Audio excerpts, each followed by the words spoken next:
In this exercise, your goal was to get a better understanding of how to manage encryption keys in the AWS Key Management System, or KMS. You set up roles for two different Lambda applications and modulated key permissions to get a better feel for how to secure and restrict encryption keys. You also tested permissions by having the applications read and write encrypted data. I'll now walk through the steps taken to complete the exercise successfully. From my AWS console, I have already created two different IAM roles for this exercise. Let's take a look at the roles. These are the roles. You can see both roles allow a Lambda function to invoke them. I will now create a KMS key and allow the first role to use the key for encryption operations. I'll call the key ND063 L3EX2 key, and I'll select myself as the key admin. And I'm going to find the Lambda functions role that I had created. So I have two roles, one which is going to allow write operations, one's going to allow read operations. I'm going to select the role that allows write operations for now. Create the key.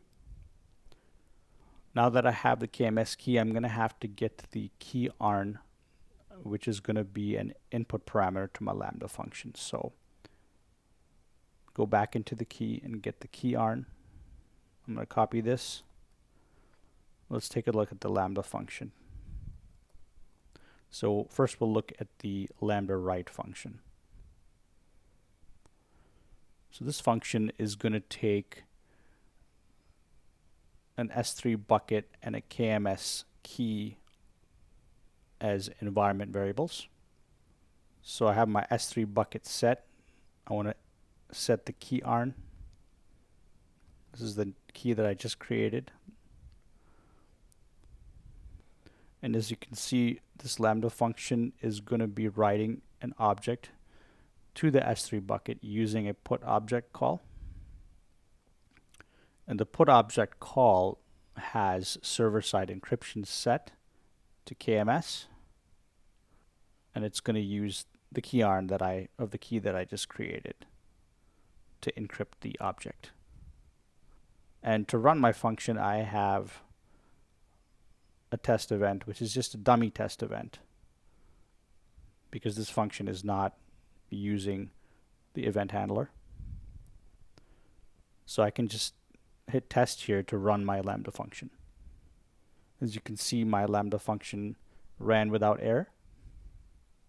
So let's verify that the function had successfully written the file the way we expected. So let's go to the S3 bucket and verify that. This is the bucket where we wrote the file, and this is the file that was just written. Let's look at the details of the file. As you can see, it has server-side encryption enabled and with the specified KMS key. So now this is an encrypted object. Let's try to run the second Lambda function, which should not have permissions to use the key. It's called Lambda read. Looking at the code, we can see that this function is going to retrieve that same object using the get object call, and it's just going to print out the contents of the file. I'm going to run the function, and as you can see, the execution failed. We got back an access denied error, and that's because this role that this Lambda function is using does not have permissions to use the key. So let's go back to KMS and manage the permissions for the key. And let's add the role for the second Lambda function. This is the role that the Lambda read function is using. So now let's try to run the function again.